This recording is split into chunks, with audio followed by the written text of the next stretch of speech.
ओम अज्ञानतिमिरन्धस्य ज्ञानाञ्जनशलाकया चक्षुरुन्मीलितं येन तस्मै श्रीगुरवे नमः। नमो ओम विष्णुपदाय कृष्णपृष्ठाय भूतले श्रीमते भक्तिवेदान्तस्वामिन् इति नामिने। नमस्ते सरस्वती देवे गौरवाणी प्रचारिणे निर्विशेष शून्यवादी पाश्चात्य देशतारिणे। जय श्री कृष्ण चैतन्य प्रभु नित्यानंद श्री अद्वैत गदाधर श्रीवासादि गौर भक्तवृंद।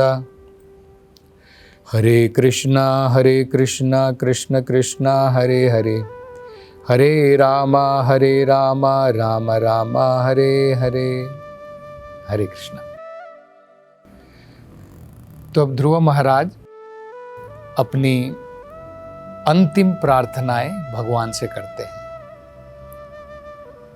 तो आगे वो प्रार्थना में कहते हैं, यस्मिन् विरुद्ध गतयो हि अनिशं पतन्ति विद्यादयो विविध शक्तय आनुपूर्व्यात् तद्ब्रह्म विश्वभवम् एकमनन्तमाद्यम् आनंदमात्रम अविकारमहं प्रपद्ये।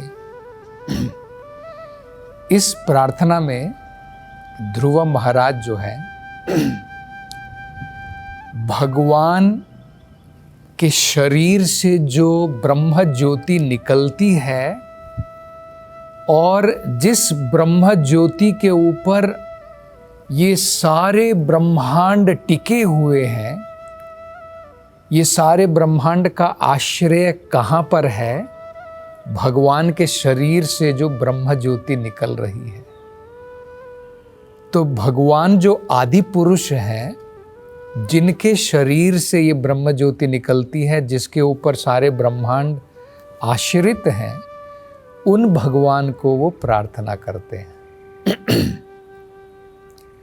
जिस प्रकार से सूर्य और सूर्य से जो रोशनी निकलती है, उस सूरज की रोशनी के ऊपर बहुत सारे प्लैनेट जो होते हैं, ग्रह, उसकी वजह से ही टिके होते हैं।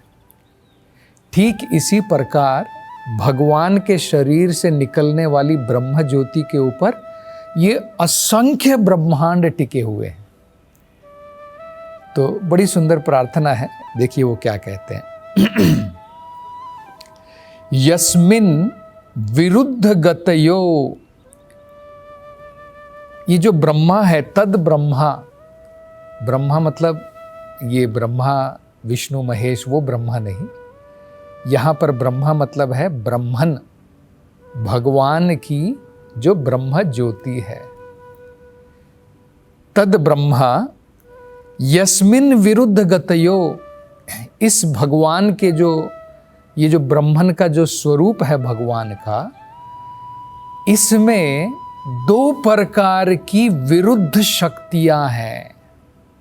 भगवान की तो बहुत सारी शक्तियां हैं, लेकिन इस ब्रह्मन के अंदर में ये दो प्रकार की शक्तियां हैं। कौन सी हैं? विरुद्ध गतयो, मतलब एक दूसरे की विरोधी शक्ति है। वो क्या है? विद्या और अविद्या,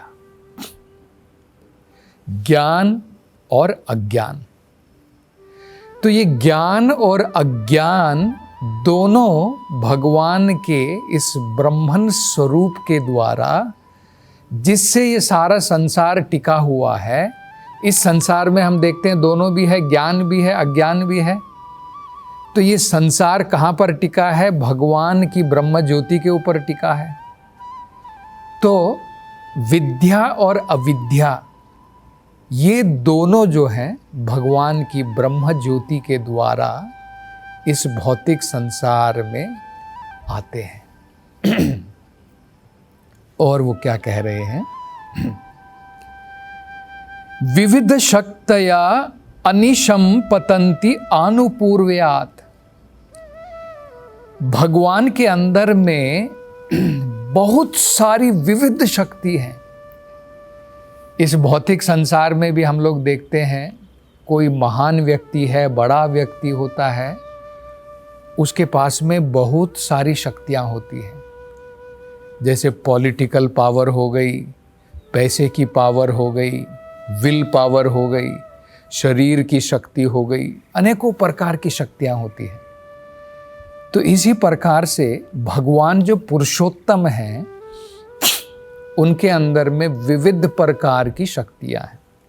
विविध शक्तियाँ, आनुपूर्यात का मतलब होता है भगवान की शक्तियाँ जो हैं कंटिन्यूअसली हमेशा व्यक्त होती रहती है भौतिक संसार में और आध्यात्मिक संसार में। लेकिन ये जो ब्रह्मन की शक्ति है, इसमें 2 प्रकार की शक्ति व्यक्त होती है, विद्या और अविद्या। और क्या है, ये जो भगवान की ब्रह्मन, जो भगवान का जो ब्रह्मन स्वरूप है, उसके बारे में वो वर्णन करते हैं। तद ब्रह्मा विश्व भवम, इसी ब्रह्मन के कारण ये विश्व हम लोग जो देख रहे हैं, विश्व भवम, इस मतलब विश्व का कारण कौन है? ये ब्रह्मन है। लेकिन ब्रह्मन का कारण कौन है?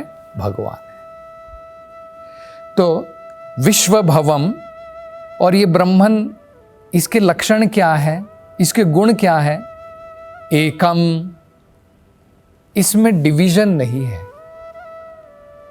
जैसे इस भौतिक संसार में हम लोग देखते हैं कि भेद होते हैं, लेकिन जो ब्रह्मन है वो एक है, उसके अंदर में द्वंद्वता नहीं है, भेद नहीं है। एकम अनंतम, और ये जो ब्रह्मन है, जैसे आकाश हम देखते हैं अनंत होता है, इसी प्रकार से ये ब्रह्म ज्योति अनंत है। आद्यम, आद्यम का मतलब है इस भौतिक संसार के व्यक्त होने का कारण यही ब्रह्मन है।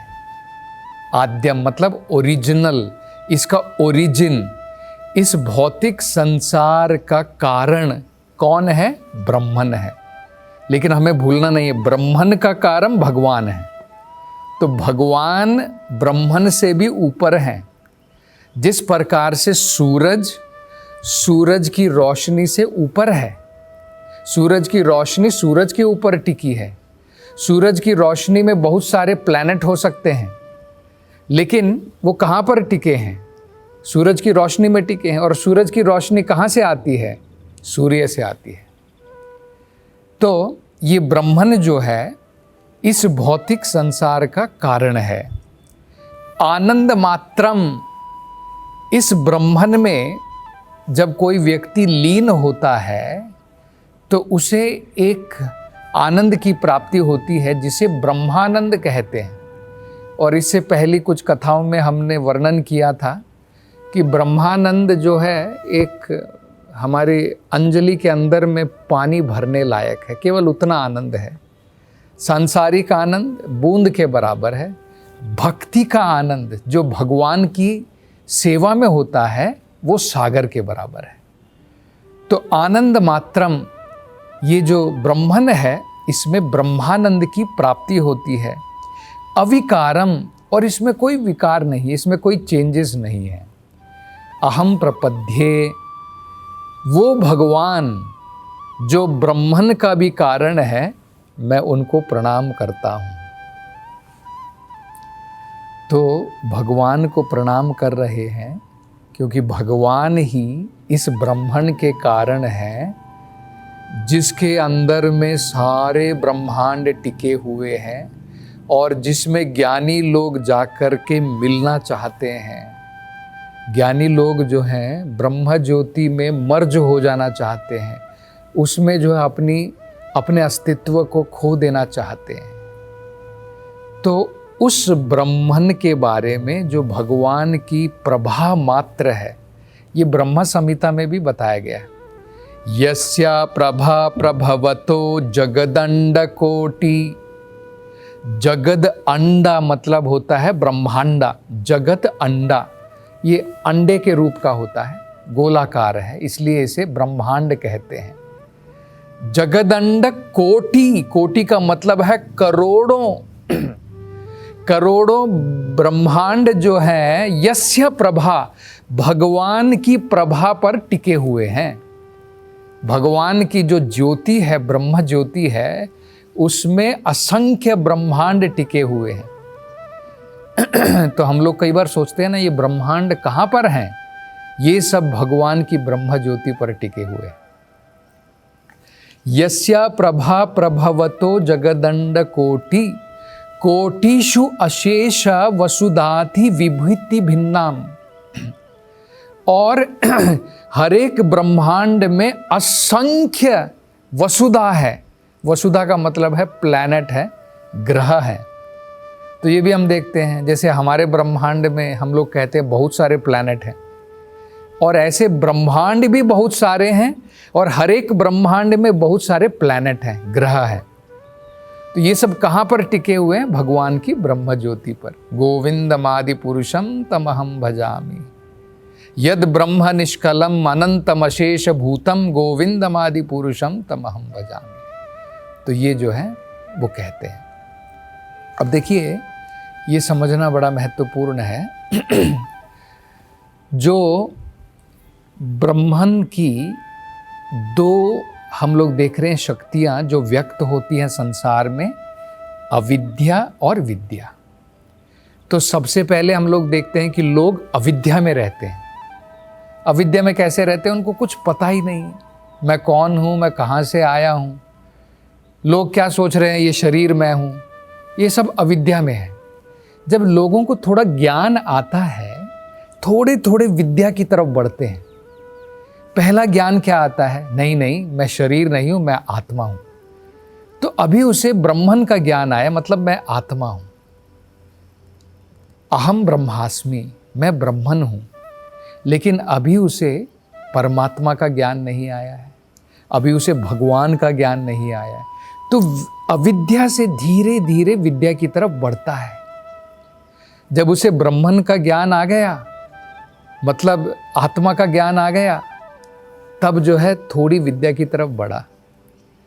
और आगे जब वो बढ़ता है, तब उसे ज्ञान होता है कि मुझसे भी कोई ऊपर है, उसका नाम है परमात्मा, जो सभी के हृदय में विराजमान है। आत्मा तो एक शरीर के अंदर में विराजमान है। आपके मन में क्या चल रहा है मुझे थोड़ी पता चलता है, लेकिन परमात्मा जो सबके शरीर में विराजमान है, उसको पूर्ण ज्ञान है, सभी शरीरों का ज्ञान है।